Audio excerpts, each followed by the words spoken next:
इसके बाद थोड़ा सा मैं देखिए अब डेरिवेटिव से वादा कारोबार से हट के एक बार फिर से कॉर्पोरेट अर्निंग्स पे आऊंगा। सेंचुरी प्लाई के नंबर्स आए थे और नंबर्स से बात करने के लिए हमारे साथ मिस्टर सचिन भजनका है। एक बार जरा नंबर्स दिखा दूं मैं आपको एग्जैक्टली नंबर्स कैसे रहे और उस पर थोड़ा सा फिर बात करेंगे। मुनाफा यहाँ पे करीब करीब 15.5% गिर कर लगभग 40.52 करोड़ रुपए रहा इस क्वार्टर में। स्टॉक लगभग 8 रुपए नीचे है और अगर आप टॉप लाइन देखिए इस क्वार्टर में तो लगभग 11.25% बढ़कर 454 करोड़ रुपए रही। मिस्टर भजन का नमस्कार, कार्यक्रम में स्वागत है। सर एग्जैक्टली बॉटम लाइन काफी प्रेशर में रहा है इस बार, एग्जैक्टली इसका रीजन क्या था? और एबिटा फ्रंट पे भी आप देखें स्थिति बहुत अच्छी नहीं थी इस बार। देखिए साल भर की आप देखेंगे तो अच्छी है। साल भर के अंदर हमने 11% करीब ग्रो किया है और इबिटा भी एंड पेट भी दोनों है। इस क्वार्टर के अंदर थोड़ा था कुछ तो फॉरेक्स का प्रेशर था, करीब 3-4 करोड़ रुपए हमने फॉरेक्स में लॉस की है इस क्वार्टर के अंदर। और चूंकि मतलब ग्रोथ जितनी अपेक्षित थी उतनी नहीं रही, खर्चे तो हर साल बढ़ते हैं तो उसका थोड़ा सा इम्पैक्ट था।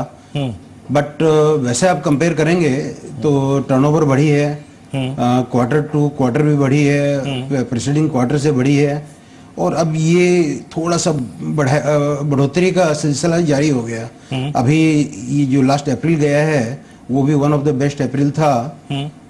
लेकिन वैसे आप पूरे साल भर का अगर फिगर देखेंगे तो पहले साल के जो नेट प्रॉफिट के अंदर हम लोगों का जो रहा है 150 करोड़ की जगह 168 करोड़ है। तो वहाँ पूरे साल भर के अंदर हमने इम्प्रूव किया है। भजनका साहब मैं थोड़ा सा लास्ट क्वार्टर पे ज्यादा एम्फेसाइज कर रहा हूँ। मैं आपका आउटलुक Q1 के लिए FY17 की चाहता भी हूँ। एग्जैक्टली आप जैसे अगर आप प्लाईबोर्ड डिवीजन देखें वहां पर थोड़ा सा कारोबार इस बार सुस्त रहा। तो जो करंट डिमांड एनवायरमेंट है, जो जमीनी हकीकत है, उसको देखते हुए लगता है क्या आपको? आई मीन जो एबिटा लेवल के फ्रंट पे या फिर स्पेशली ये प्लाईबोर्ड सेगमेंट में ये Q1 और Q2 में FY17 के फर्स्ट हाफ में कैसी परफॉर्मेंस रह सकती है?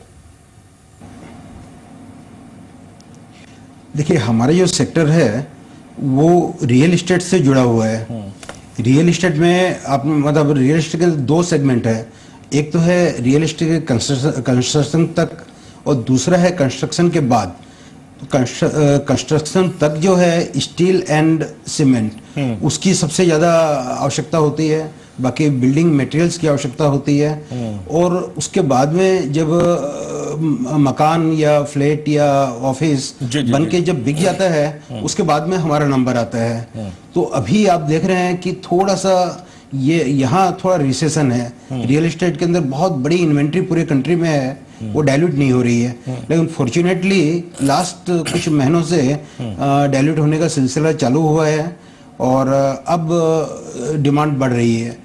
तो ये हमें आशा है कि जिस तरह इंडियन इकोनॉमी में भी थोड़ा सा सुधार है उसके चलते हुए आने वाले समय में, और मानसून अच्छा रहा तो अच्छा होगा ही।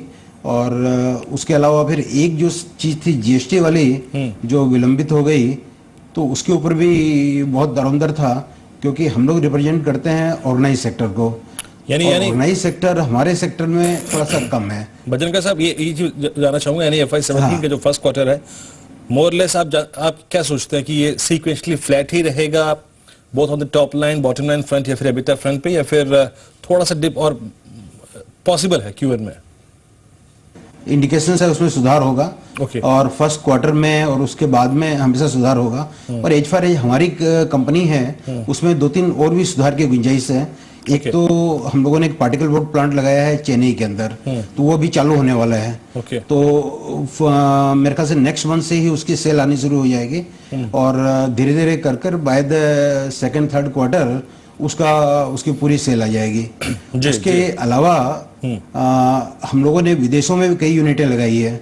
आज बर्मा के अंदर, लाओस के अंदर, तो लाओस के अंदर तो 3 यूनिट हमारी चालू हो चुकी और 3 यूनिट हम लोग और लगा रहे हैं। उसके अलावा इंडोनेशिया में अब हमको लाइसेंस मिले हैं FDI के अंतर्गत, और उसमें हमको कई और सुविधाएं भी मिली है।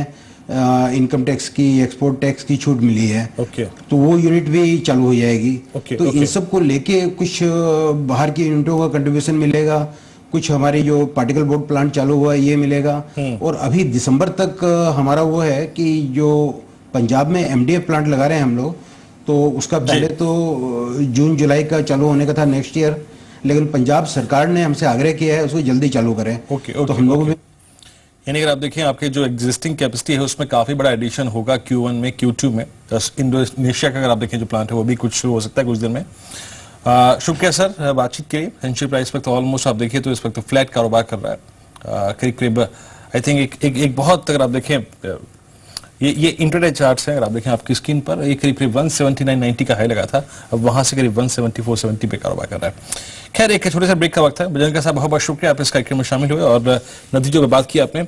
अभी 3 कॉल्स और हैं चंदन की, इनफैक्ट 2 स्टॉक्स फीचर्स और हैं, उन पर बात करेंगे। छोटा सा ब्रेक लेकर तुरंत हाजिर होते हैं।